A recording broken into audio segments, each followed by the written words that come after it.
Hello everyone, today I'm working on this. I'm not too sure what it's going to be in the end, but I think I can get it running again. So I'm going to have to provide some of my parts, but I tested it and the motor still works. So I should be able to make something out of this.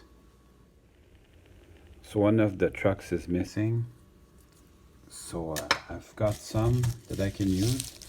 These were given to me by Steve Arnold. I'll put a link in the description of one of his videos. He's working on an 040 in large scale. And every Saturday they get together with a bunch of guys and they have a show called Back on Track. So check it out. So they are dirty, but I can work with that. Also, the copper pocket was cut off. Here on this side, copper pocket was cut off, but I can work with that. I'm going to show you at the same time how to make conversions from one of those old Cato engines, conversions to micro trains couplers. So you can see these are Blumbergs, and this is the fuel tank for GP9. But I'm still going to use it even though these are AAR. I'm still going to use them for this project. So let's start with the disassembly. I've got a lot of tools handy like that. This is my train workbench. So everything's ready, easily accessible.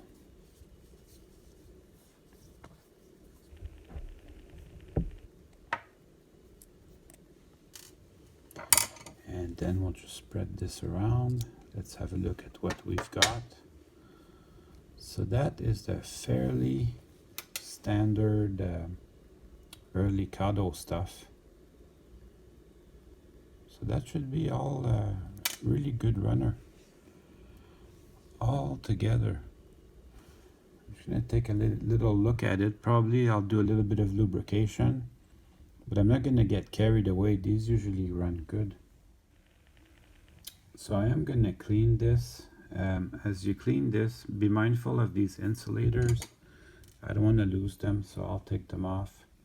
And then this area right here, maybe I'll polish with a little bit of steel wool. 100%. You want to take out your motor before you do any kind of washing or you get anywhere close to steel wool, because the magnets in the motor, they will draw in the steel wool, the little fibers of steel wool, and if that gets in there, very tough to take it out. You're basically buggered. So I'm going to be mindful of this area. I'm going to clean this up with some steel wool. You don't need to go crazy with the steel wool. I just do a little bit just to take the edge off, especially here. I missed a good opportunity 2 weeks ago to call it a locomotive resurrection and tie it all in with the Easter theme. Oh well, there's always next year. So this is actually fine, but it's going to go in the parts bin.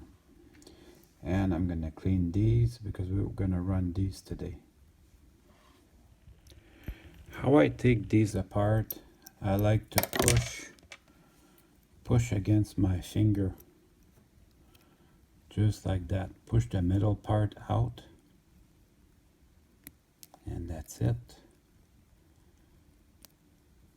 It's that easy to take them apart. Now while I'm doing that, always mindful of this little brass guy. That guy I just cleaned with my finger. What it does help for power pickup. Now these are from an RS3, so the RS3 has traction tires. We're going to keep them today. That it can be useful from time to time. And we'll do the same thing with this one. And so that's going to get cleaned under the tap. That I'll remove the gears. It's already got plenty of lubrication. So that's good. I'm still gonna remove them, and I'll place them carefully later. I'm gonna wash this, and I'm gonna wash this also with my my toothbrush and some dish soap. Also, this little peak here, that touches the frame membrane's electricity from the wheels, so that too has to be very clean. Okay, so let's do some wheel cleaning here. These actually look not too bad, but the part that contacts the track is dirty. And also I want to make sure that this area here is clean, because that is your bearing that contacts the frame. Let's see if I can spread them out a little bit.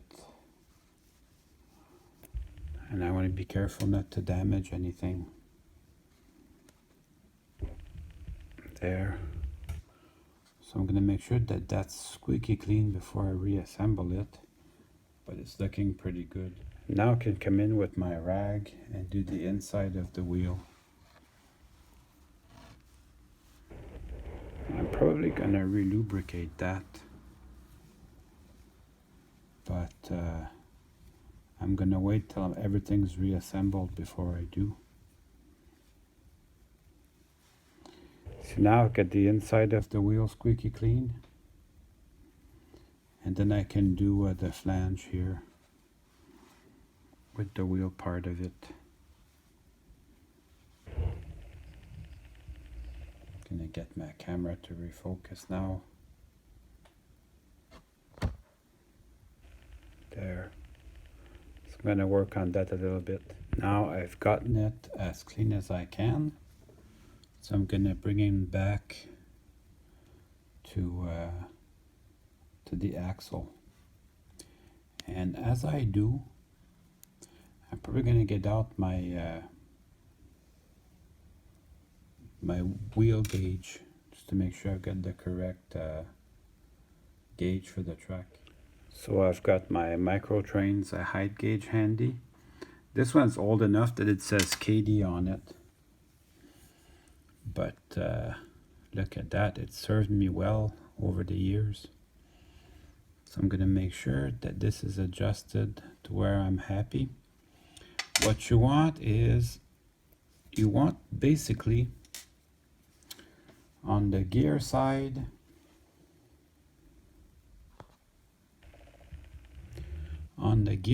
I want the wheel to be as close as possible to it. And then on the other side, this is where I'm gonna have play. So I'm gonna try and gauge this precisely. I would want it to be narrower rather than wide. So I'm gonna bring it in.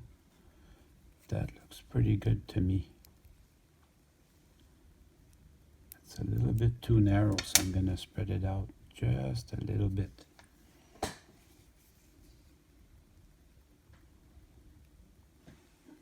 There, to where I'm happy. It's still a tiny bit too narrow, so I'm gonna spread it out.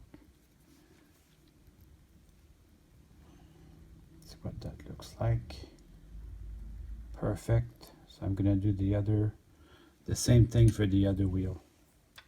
Now on a lot of the trucks, I won't put any lubrication, but on these I do. So I just put like half a drop on there, and then I bring back the little gears.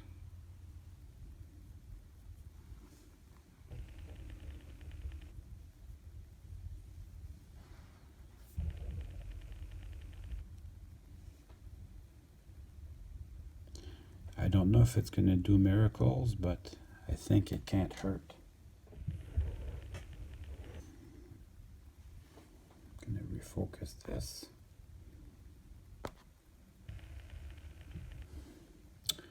And then I bring the second half of the truck and my little contact strip. If you lose this, Don't feel bad, it will run without it. It's just going over the switches. It's helpful for that. You get a little bit better contact.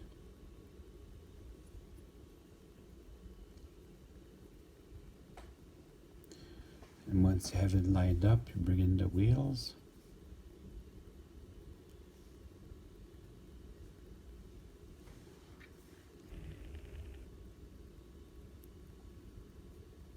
And this would be better the other way. And then I put just a drop on each bearing.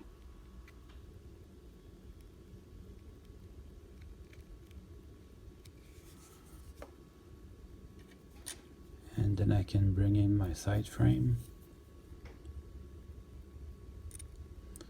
And basically I do the opposite. I'll just use my fingers to push it in.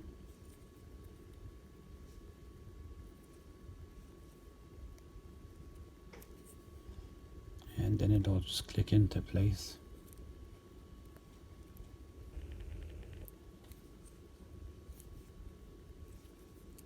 And then that little contact strip, it will find its way.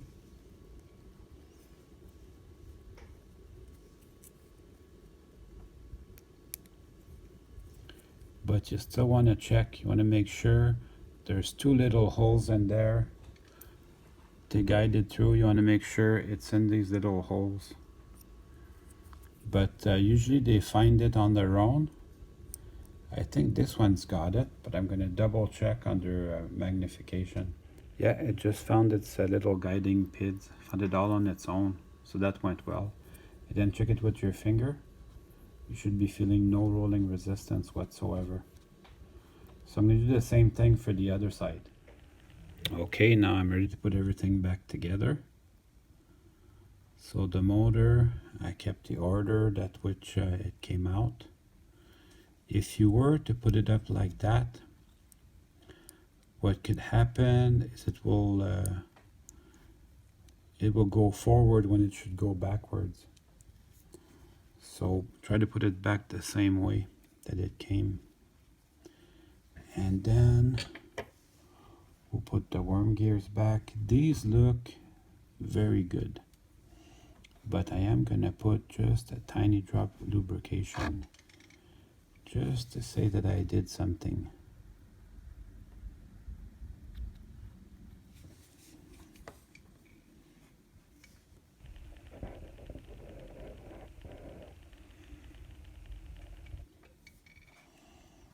So this would be the front of the engine. So this front one, it has no extension.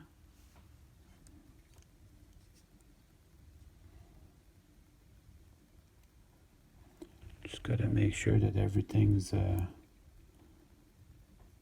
its 100% in its place.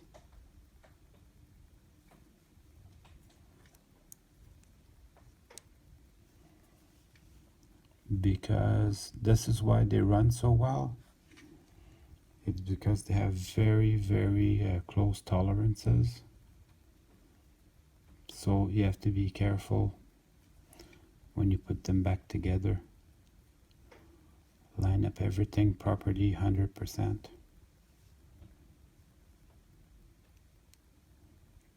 But once you got it, you will know. And then we'll do the back one. The back one has an extender. I've never seen this before. But I get what it does. So also I'm going to lubricate this guy. Since I got it in my hands, now's the right time. You don't need a lot, just a drop.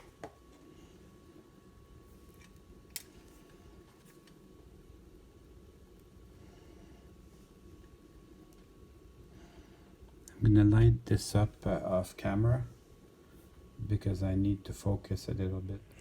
It wasn't that hard really. So I got everything lined up. I'm going to put the other half of the frame back on, and then we'll test it on the bench.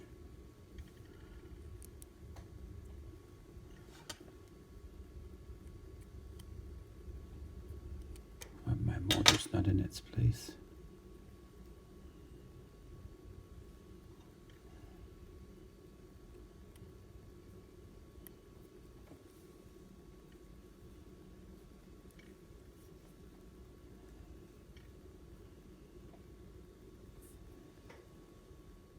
So that looks okay. I'm just gonna bring in the 2 screws. I'm gonna start them, but I won't tighten them.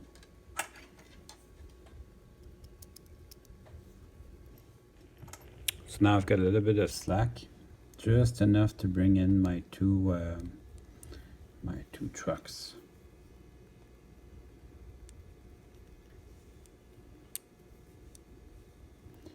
And then I'm gonna tighten them.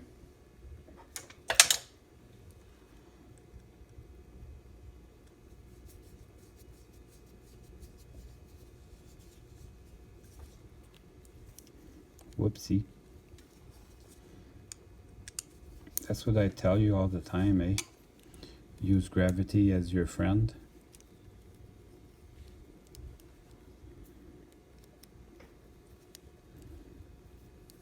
There.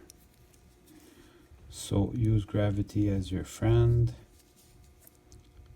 And then I can tighten this up. They don't have to be very tight, just hand tight. And now let's test it on the bench. Oh, listen to that. It sounds so happy.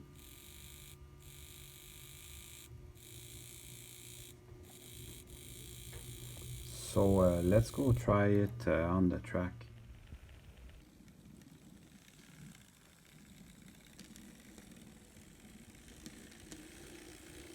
It runs nice and quiet.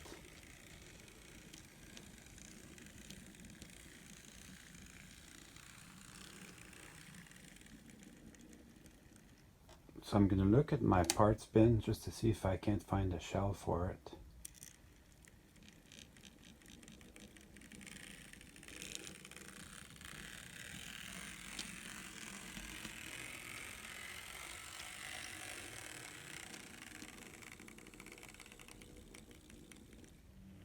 Look at that, I found an old RS11 shell in my boxes. I'm a little bit of a hoarder, so I even got the horn. And I won't even have to do couplers, it's already got a nice microtrains conversion. So I really don't have anything to do to this. Just put it on. However, it's got a little bit of damage there, so I'm going to put a little bit of black paint. Hopefully it won't be too objectionable.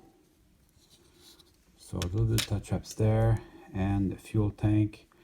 Although it's the wrong fuel tank, I'm going to paint it black, so maybe it won't jump at you too much. So that was lucky. I made some very crude lights.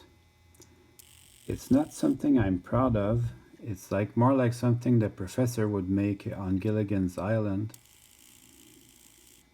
So I'm not proud of it, but just like the professor's stuff, it will work.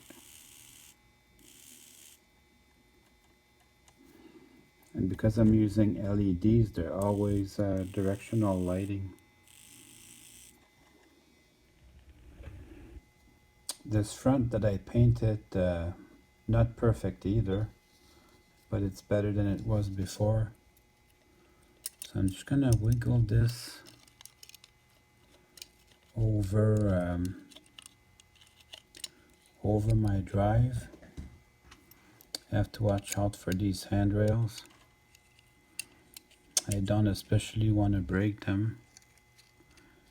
I'd rather save them if I can.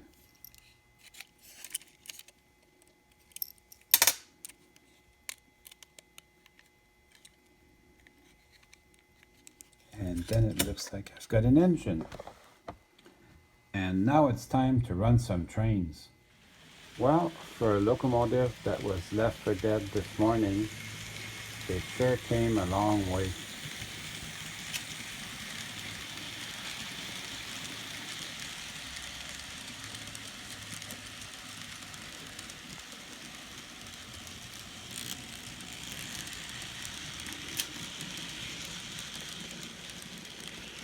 Hope you enjoyed the video. See you soon.